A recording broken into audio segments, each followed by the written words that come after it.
सम्मानित अध्यापक बंधुओं, मित्रों, विद्यार्थियों, इसके पूर्व में हमने मानसून और मौसम पर चर्चा किया था और अब पार्ट 2 पर मानसून और जलवायु पर व्यापक चर्चा होनी है। और इसके पहले का जो पार्ट है आप डिस्क्रिप्शन में जाएं और लिंक दी हुई है और उससे आप ढूंढ करके इसके पहला पार्ट भी पढ़ लें। साथ में मैं एक आवश्यक जानकारी भी देना चाहूँगा।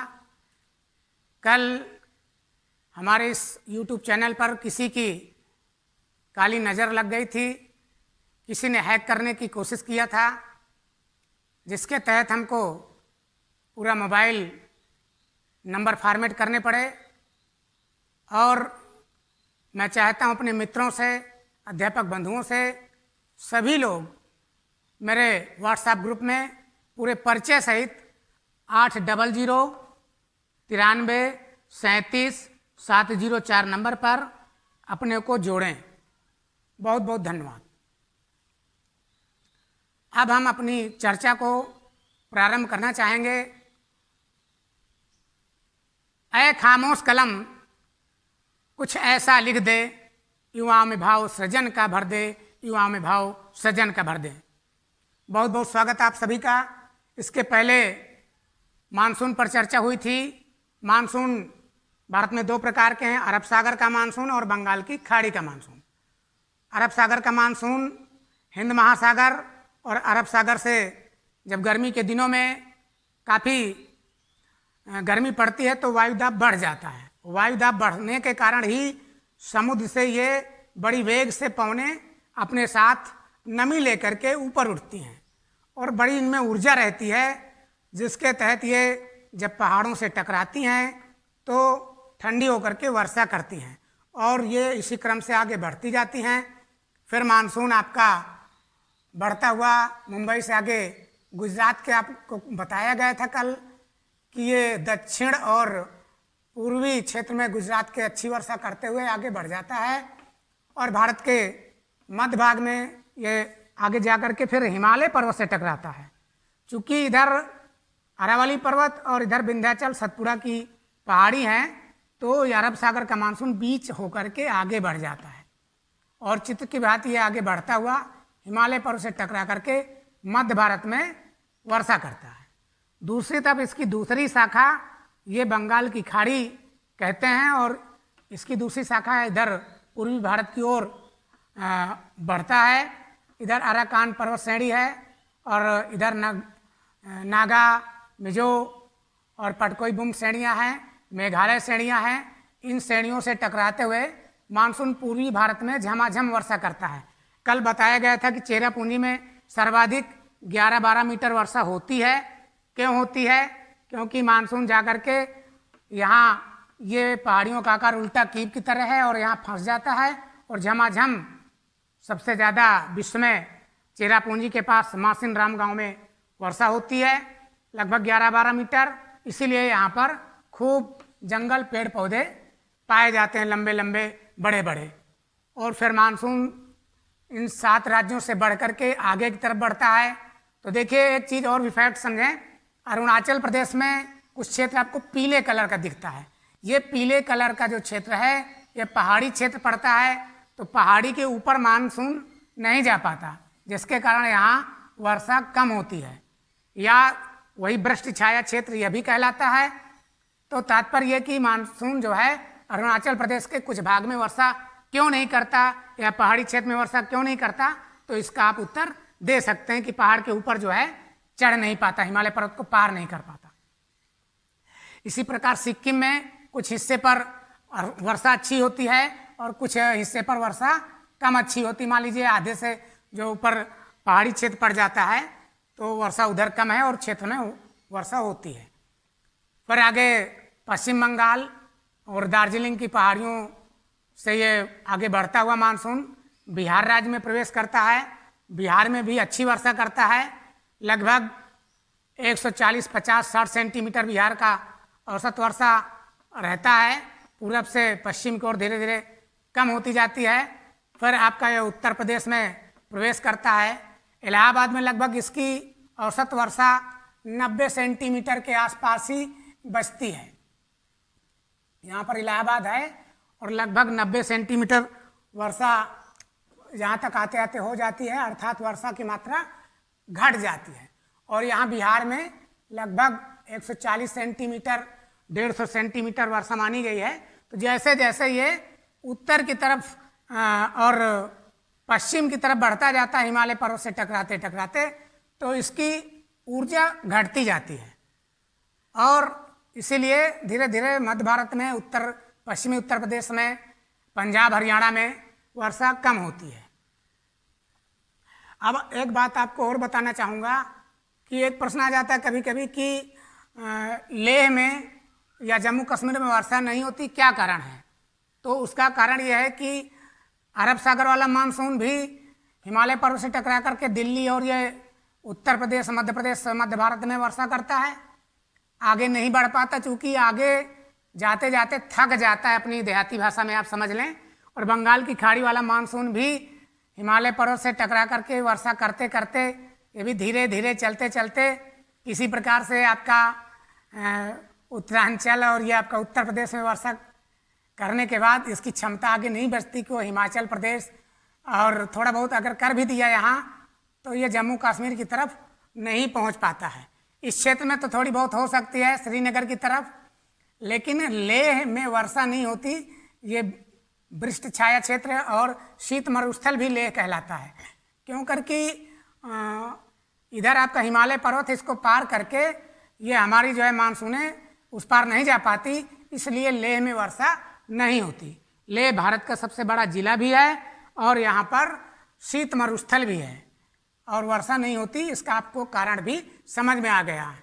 और इसीलिए लेह में कोई ज़्यादा आबादी ज़्यादा घनी नहीं रहती, जबकि जम्मू कश्मीर, कुपवाड़ा और इधर किश्तवाड़ जो भी ज़िले हैं इनमें खूब बढ़िया घनी आबादी है।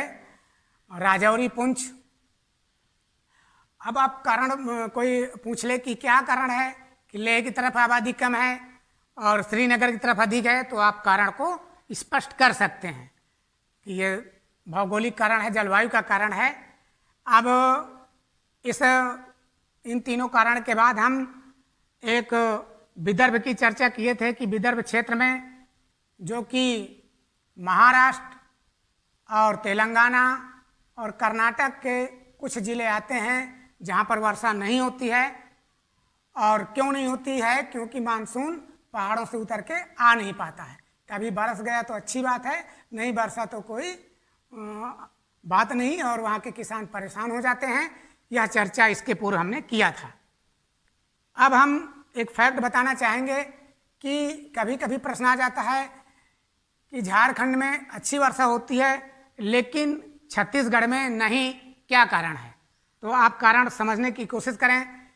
ये अरब सागर वाला मानसून जब आगे की ओर बढ़ता है तो विंध्याचल पहाड़ी की तरफ से ये चित्र की भांति आगे बढ़ता जाता है। बढ़ते हुए ये झारखंड में भी वर्षा करता है। तो झारखंड में दो तरीके से वर्षा पहुंच गई, एक तो अरब सागर वाला मानसून पहुंच गया, दूसरा बंगाल की खाड़ी का मानसून भी हिमालय पर्वत से टकरा करके वर्षा करता है। इसलिए झारखंड में भी औसत वर्षा ठीक होती है 130-40 सेंटीमीटर के लगभग। अब झारखंड के कुछ जिले हैं जैसे बांकापुर, लोहरदगा, गुमला, इन जिलों में इस क्षेत्र में वर्षा कम होती है, क्यों करके अरब सागर के मानसून वाला ये आगे बढ़ जाता है लेकिन इधर पड़ जाता है वृष्ट छाया क्षेत्र, विंध्याचल पहाड़ी पार करके नहीं आ पाता, तो इस क्षेत्र में वर्षा कम होती है। जबकि सिंहभूम और ये चक्रधरपुर जो है इधर पड़ता है, यहाँ पर अच्छी वर्षा हो जाती है, ये वाला अरब सागर के मानसून वाला। तो आपको ये फैक्ट समझ में आ रहा होगा। कोई पूछ ले कि गुमला में वर्षा कम होती है और आपका सिंहभूम में वर्षा अधिक होती है, क्या कारण है झारखंड में, तो आप उत्तर दे सकते हैं। अब मैं आता हूँ एक फैक्ट समझाने के लिए छत्तीसगढ़ में। छत्तीसगढ़ में आपको ये एक क्षेत्र दिखता है कवर्धा या कबीरधाम। तो कबीरधाम जो है वृष्ट छाया क्षेत्र में है, यहाँ वर्षा नहीं होती है। क्या कारण है कि कबीरधाम में वर्षा कम होती है और जसपुर में अधिक वर्षा होती है? क्योंकि छत्तीसगढ़ के जसपुर में बढ़िया वर्षा होती है और क्यों होती है उसका कारण समझने की कोशिश करें। ये पूर्वी घाट पहाड़ियाँ हैं और कटी फटी हैं, तो इसके कारण से मानसून जो है आगे बढ़ते हुए इस कटे हुए भाग से आगे बढ़ जाता है। ये कटा हुआ आप देख रहे हैं उड़ीसा के पास, तो यहाँ से ये आगे जा करके जसपुर में अच्छी वर्षा कर देता है विंध्याचल पहाड़ी से टकरा करके, और इसके विपरीत कवर्धा की तरफ क्यों नहीं जा पाता, क्योंकि इधर पहाड़ी कटी नहीं है और कवर्धा की तरफ नहीं जा पाता, इसलिए वर्षा नहीं होती है। आपका उत्तर स्पष्ट हो गया होगा। दूसरा कारण और मैं आगे बढ़ता हूँ, ये आपका मध्य प्रदेश के बालाघाट, ये आपका बालाघाट जिला है। बालाघाट में लगभग 125 सेंटीमीटर, 120 सेंटीमीटर या 110 सेंटीमीटर वर्षा होती है। इसके विपरीत आपका मध्य प्रदेश ग्वालियर, शहडोल, सिंगरौली और नीमच, रतलाम, इन जिलों में लगभग 55-60 सेंटीमीटर वर्षा ही इसमें होती है। क्या कारण है? उत्तरी मध्य प्रदेश में 55-60 सेंटीमीटर वर्षा होती है और उसके बालाघाट जिले में अधिक वर्षा होती है। उसका भी कारण है कि ये जो मानसून चढ़ता है पूर्वी घाट पहाड़ियों से, तो ये कटा फटा होने की वजह से कुछ मानसूनी हवाएं यहाँ चढ़ जाती हैं और यहाँ पर ये सतपुड़ा की पहाड़ी से टकरा करके बालाघाट में अच्छी वर्षा करती हैं। इसके विपरीत ये शहडोल में या सिंगरौली में अच्छी वर्षा नहीं करती हैं। तो कारण आप भौगोलिकरण समझते हुए बढ़िया उत्तर दे सकते हैं। मुझे लगता है कि मानसून से जो अधूरी जानकारी रह गई थी उसको हमने समझाने की कोशिश किया है। अब कोई हिमाचल प्रदेश या उत्तरांचल में कह दे वर्षा कम होती है, क्या कारण है, तो भी आप कारण स्पष्ट कर सकते हैं कि पहाड़ी है और मानसून जाते जाते कमज़ोर हो जाता है, इसलिए पंजाब, हरियाणा और हिमाचल प्रदेश, उत्तरांचल में बहुत अच्छी वर्षा और जम्मू कश्मीर में नहीं होती है। तो राजस्थान में वर्षा इसलिए नहीं होती कि यहाँ अरावली की पहाड़ी है, क्रॉस करके मानसून जा नहीं पाता और आगे बढ़ नहीं पाता, इसलिए जो है क्षेत्र सदैव सूखा की चपेट झेलता रहता है। अब मेरी चर्चा बढ़ेगी जलवायु की तरफ। तो जलवायु किसे कहते हैं आपको कल बताया गया था कि कोई भी क्षेत्र की लगभग 30-40 वर्षों की औसत मौसमी दशा को हम जलवायु कहते हैं। और यह हमारा ही देश एक ऐसा देश है जहाँ पर विश्व की समस्त जलवायु पाई जाती है। तो क्या कारण है कि विश्व की समस्त जलवायु भारत में पाई जाती हैं? तो आइए हम जलवायु की भिन्नता के कारण क्या है इस पर चर्चा करना चाहेंगे। तो जो भी समुद्र के किनारे किनारे हमारे शहर पड़ते हैं, मुंबई, गोवा, मंगलौर, कालीकट, तिरुवनंतपुरम, कन्याकुमारी, तूतीकोरन, पांडिचेरी, चेन्नई, विशाखापत्तनम, कटक, पारादीप, ये सारे जो भी समुद्र के किनारे किनारे बड़े बड़े शहर हैं, इन शहरों में जलवायु सम रहने का कारण है चूँकि गर्मी के दिनों में इसलिए ज़्यादा गर्मी नहीं पड़ पाती, समुद्र जल उसका जो है बराबर कर देता है, उस टेम्परेचर को बढ़ने नहीं देता, इसलिए मुंबई, गोवा की या समुद्र के किनारे किनारे जलवायु सम रहती है। जाड़े के दिनों में ज़्यादा ठंडी नहीं पड़ती, यही कारण है कि जो भी ठंडी पड़ती है वो अधिक जलराश होने की वजह से ठंडी अधिक असर नहीं कर पाती, इसीलिए समुद्र तट के किनारे जो भी व्यक्ति रहते हैं वो एक चद्दर या कंबल में ही अपना जाड़ा काट लेते हैं। इसके विपरीत कोई जम्मू कश्मीर, उत्तरांचल, लेह या हिमाचल प्रदेश में कोई व्यक्ति रहता है, अगर वो बहुत अच्छे कपड़े से इंसुलेटेड नहीं रहेगा तो निश्चित है वो ठंडक खा जाएगा।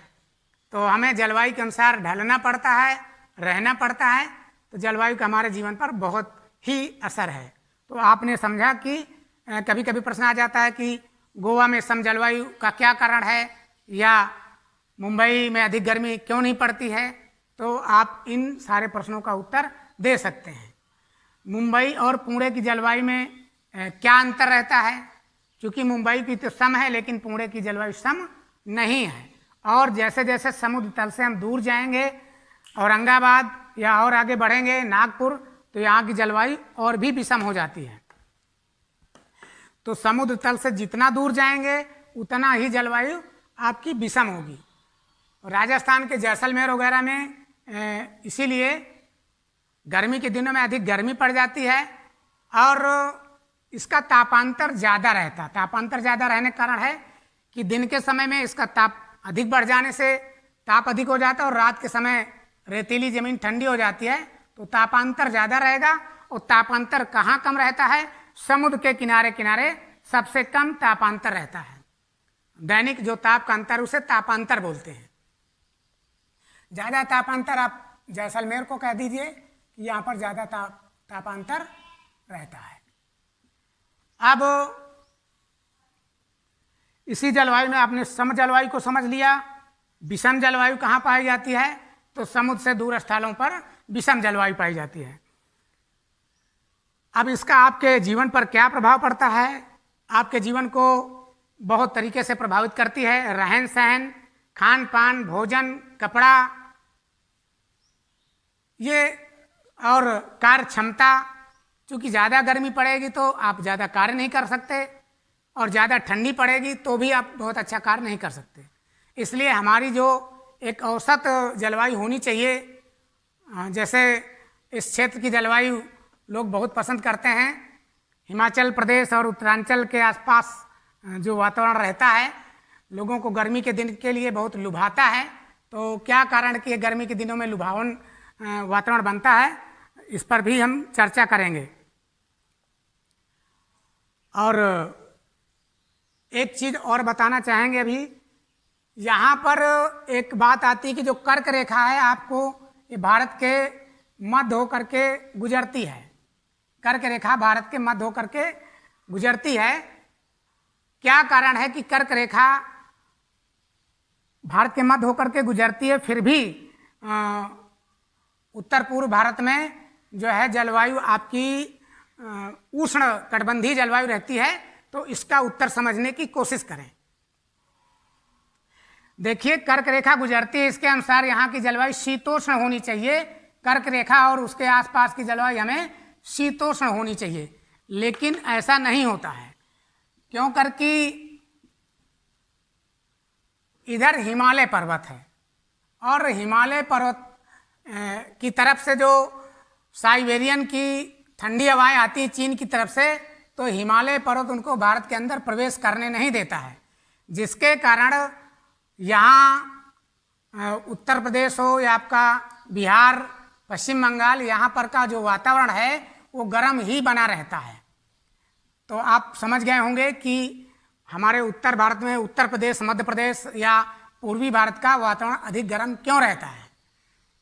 इसके बाद मैं बताना चाहूँगा उत्तरांचल अधिक ठंडा क्यों रहता है, हिमाचल प्रदेश अधिक ठंडा क्यों रहता है, या जम्मू कश्मीर अधिक ठंडा क्यों रहता है, उसका भी कारण समझने की कोशिश करें।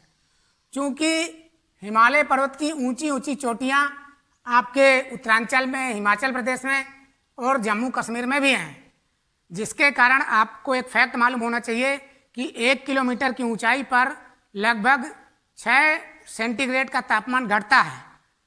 तो हिमालय पर्वत की ऊंची ऊंची चोटियां होने के कारण यहाँ का टेम्परेचर काफ़ी कम हो जाता है, माइनस में हो जाता है। इसीलिए यहाँ पर बहुत बड़े बड़े आपको ग्लेशियर भी मिलेंगे, नदियाँ भी निकलती हैं। यही कारण है कि यहाँ हिमाचल प्रदेश में, उत्तरांचल में, जम्मू कश्मीर में बर्फबारी बहुत होती है और यहाँ पर बर्फबारी से भी कभी कभी बड़े बड़े ग्लेशियर कट के गिर जाते हैं और तबाही लाने का कार्य करते हैं। तो मुझे लगता है मैंने आपको यह भी फैक्ट बता दिया। और उत्तर भारत में या उत्तर प्रदेश, मध्य भारत में वर्षा, औसत वर्षा 50-60 सेंटीमीटर होती है, जबकि पूर्वी भारत में अधिक होती है। और इस 7 सिस्टर्स में लगभग 300 सेंटीमीटर वर्षा होती है। तो यह सब कारण आपसे कोई पूछे कि अधिक वर्षा कहाँ होती है, तो पूर्वी भारत में होती है और ये समुद्र तटीय मैदान में अधिक वर्षा होती है। अब जहाँ अधिक वर्षा होगी वहाँ बाढ़ आएगा, जहाँ कम वर्षा होगी वहाँ सूखा होगा। तो इसके साथ में हम वर्षा की जो भिन्नता है, मानसून की जो भिन्नता है, इस पर थोड़ी चर्चा करना चाहेंगे। भारत की वर्षा कैसी है, प्रश्न कभी आ जाए तो भारत की वर्षा मानसूनी है, क्योंकि भारत में सभी वर्षा मानसूनी वर्षा होती है और 75-80% यहाँ वर्षा ग्रीष्मकालीन वर्षा हो जाती है। शेष कुछ जाड़े में हो जाती है और कुछ गर्मी में भी हो जाती है। और वर्षा का भारत में असमान वितरण है, कहीं तो बाढ़ आ जाती है, बिहार में देखो बाढ़ आ जाती है, आपके मेघालय में है, असम में है, ये सब बाढ़ की चपेट में बने रहते हैं। कभी कभी बिहार में अक्सर आप सुनते हैं कि बाढ़ आ गई, कौन सा जिला जो है, खगड़िया जिला, कौन कौन जिले जो है बाढ़ की चपेट में है, आप आए दिन समाचार सुना करते हैं। और सूखा वाला भी क्षेत्र काफ़ी है। आप देखिए मध्य प्रदेश में बहुत ज़्यादा बारिश नहीं होती, और ये आपका छत्तीसगढ़ है, महाराष्ट्र, तेलंगाना, कर्नाटक, इन क्षेत्रों में, राजस्थान और पश्चिमी गुजरात, आपका जो है लेह क्षेत्र या जम्मू कश्मीर, पंजाब, हरियाणा, यहाँ पर वर्षा कम होती है। तो वर्षा का असमान वितरण है। वर्षा का समय निश्चित नहीं रहता, अर्थात समय की अनिश्चितता रहती है। ये नहीं कि जुलाई में पानी गिरना चाहिए तो गिरेगा ही, नहीं गिरेगा तो आप क्या कर लेंगे। तो इससे भी किसानों को काफ़ी परेशानी उठानी पड़ती है। और एक चीज़ और है कि कोई पूछे यहाँ वर्षा कैसे होती है, तो 95% जो वर्षा होती है वो पहाड़ों से टकरा कर होती है। तो कितनी वर्षा पहाड़ों से टकरा कर होती है?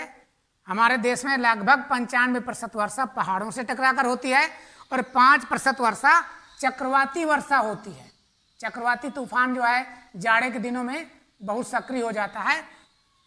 और जहाँ जहाँ आपको ये हरे रंग का जो हमने इंडिकेशन किया है, इसका मतलब ये चक्रवाती तूफान जो है इन तटीय क्षेत्रों में आता है। जैसे आपका केरल में, ये केरल में भी आता है, और तमिलनाडु में आपका चक्री तूफान आ जाता है, और आंध्र प्रदेश चक्री तूफान में काफ़ी तबाही मचाता रहता है।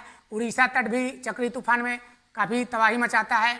कुछ क्षेत्र आपका पश्चिम बंगाल का आ गया, और ये गुजरात का कच्छ का रण भी इस क्या कहते हैं चक्रवाती तूफान की चपेट में आ जाता है, और दक्षिण पूर्वी गुजरात भी।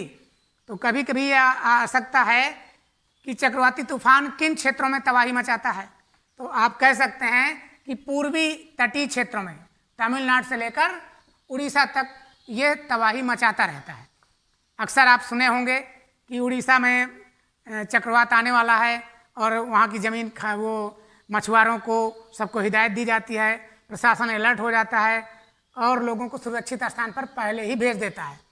अक्सर जो है कभी हुदहुद आता है, कभी कुछ आता है, और ये चक्रवाती तूफान कभी कभी इतनी परेशानी कर देते हैं कि वहाँ का जनजीवन, वहाँ की बिजली व्यवस्था, संचार व्यवस्था, सब कुछ ध्वस्त हो जाते हैं। पुनः मनुष्य को फिर रिपीट अपनी व्यवस्था में आने में काफ़ी समय लग जाता है। अब इस चक्रवाती तूफान से आपने समझ लिया कि क्या क्या तबाही करता है। इस पर भी प्रश्न आपके आ सकते हैं, या कहाँ पर आता है, तो आपको शायद समझ में आ गई होगी बात। अब हम अपनी चर्चा को थोड़ा और आगे बढ़ाते हैं। देखिए, ये उत्तरांचल है, और उत्तरांचल में हिमालय पर्वत में ऊंचे ऊंचे पर्वत रहते हैं, तो वहाँ पर तो बहुत अच्छा जनजीवन नहीं रहता। लेकिन इसी उत्तरांचल में बहुत ऐसे स्थान हैं जो मध्य हिमालय में रहते हैं, और मध्य हिमालय में ही पर्यटक स्थल है। एक कभी कभी प्रश्न आ जाता है कि मंसूरी, देहरादून, ऋषिकेश, हरिद्वार, रानीखेत, यहाँ पर ज़्यादा जो है पर्यटक स्थल हैं, क्यों? और उत्तरांचल के ऊपरी भाग में केदारनाथ, बद्रीनाथ, गंगोत्री, यमुनोत्री, यहाँ पर जो है पर्यटक स्थल बहुत अच्छे नहीं हैं। क्या कारण है?